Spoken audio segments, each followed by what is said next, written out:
There's a quiet moment in life, somewhere around 70, when the noise of the world begins to fade and a softer voice starts to speak inside. It's not the voice that asks, "What's next?" It's the one that whispers, "What still matters?" At 70, life slows down just enough for reflection to catch up.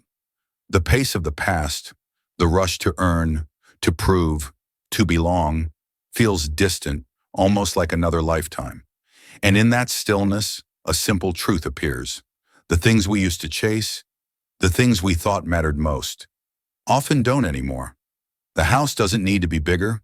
The car doesn't need to be newer. The applause, the titles, the achievements, they were chapters, but not the whole story. Because now, what truly matters isn't what's out there. It's what's in here, in the heart, the memories, the quiet connections that give life texture. People often say 70 is just a number, but it's also a mirror that shows not what you've gained, but what you've grown into. You begin to realize that peace isn't found in having more, but in needing less. And joy isn't about what you achieve, but what you appreciate. The beauty of letting go. Letting go is not the same as giving up. At 70, it's something much wiser, almost sacred. It's the art of choosing peace over pressure. It's realizing that not every battle deserves your energy. Not every memory deserves your pain, and not every plan needs to be perfect. For many, letting go begins quietly, maybe when they stop trying to please everyone, or when they stop holding on to regrets that time will never return. There's a certain grace in that, a grace that comes from understanding how life flows, that everything we hold too tightly eventually slips through our fingers, but what's meant to stay always does. At 70, people discover that love isn't about holding on. It's about being present. Friendship isn't about constant contact. It's about silent understanding. And happiness? It's no longer about reaching for more, but savoring what's already here. Letting go gives space, space for laughter, for forgiveness, for the simple beauty of now. Some find it while gardening, their hands in the soil, feeling life in every leaf. Some find it in early morning walks, where the world feels new again, and even the air seems softer, more forgiving. And some find it simply by sitting with old photographs, smiling not with sadness, but with gratitude for having lived all those moments fully. Letting go is not the end of the story.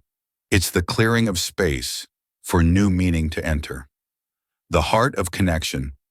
When we look back at 70, the world seems quieter, but somehow more meaningful. The noise of ambition fades, the rush of comparison slows, and what remains is something much softer. Connection. Not just with others, but with life itself. At this age, many realize that it was never about collecting people, but about cherishing the few who stayed through every season. It's about Sunday morning coffee with an old friend, about a grandchild's laughter that lights up the room, about the gentle silence shared with someone who truly understands.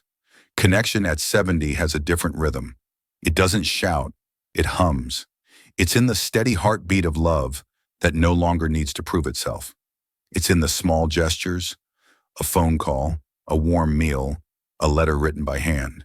And most beautifully, it's in the connection with oneself. Because when we spend decades chasing roles, parent, worker, provider, friend, we sometimes forget the quiet person underneath it all. But with time, we return to them. We learn to sit with our own thoughts without fear, to smile at the mirror and see not wrinkles, but stories. Every line, a memory, every scar, a lesson. That's what truly matters at 70. Not the titles we had or the things we owned, but the love we gave, the peace we found, and the moments that made us feel deeply alive. And maybe, just maybe, that's the secret to aging beautifully. To love more freely, to forgive more quickly, and to stay curious about what tomorrow might still bring. Because even at 70, life isn't done teaching us how to live. It's only showing us how to live better. If this story touched your heart, take a deep breath. And remember, life after 60, after 70, is not the end of your story. It's simply a gentler, wiser chapter.